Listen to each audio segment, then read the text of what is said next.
నాకు ఇల్లే లేదు, నాకు కారే లేదు, మా మేడానికి తులం బంగారం కూడా లేదు, భూమి జాగలే లేవు అని ఎలక్షన్ అఫిడవిట్లో చెప్తుంటారు లీడర్లు. కానీ బయట చూస్తే అద్దాల మేడలు, ఏక్ నెంబర్ కార్లు, కిలాల కమానం బంగారం, ఎకరాల కొద్ది భూములు. రాజకీయంలోకి దిగేదే ఆస్తులు సంపాదిస్తానికని అందరూ అనుకుంటుంటే గీయన్నేంది గింత గొట్టు నిర్ణయం చేసిండు? నల్గొండ, ఖమ్మం, వరంగల్ పట్టభద్రుల ఎమ్మెల్సీ సీటు కోసానికి కాంగ్రెస్ టికెట్ మీద నామినేషన్ వేసిండు తీన్మార్ మల్లన్న. మంత్రి కోమటిరెడ్డి వెంకటరెడ్డి సారు ఎమ్మెల్యేలు వచ్చి ఇమ్మతిచ్చిండ్రు. నా కుటుంబానికి సంబంధించినటువంటి నా కుటుంబ ఆస్తులన్నీ ఈ రాష్ట్ర ప్రభుత్వానికి చీఫ్ సెక్రటరీ గారికి అన్నగారి ద్వారా పంపుతా ఉన్నా.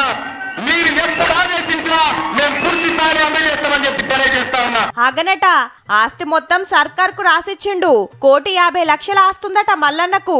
సర్కార్ పెద్ద ఆఫీసర్ మేడం ఎప్పుడు ఒప్పచెప్పమంటే అప్పుడు ఇంటోళ్ళంతా సంతకాలు పెడతారట.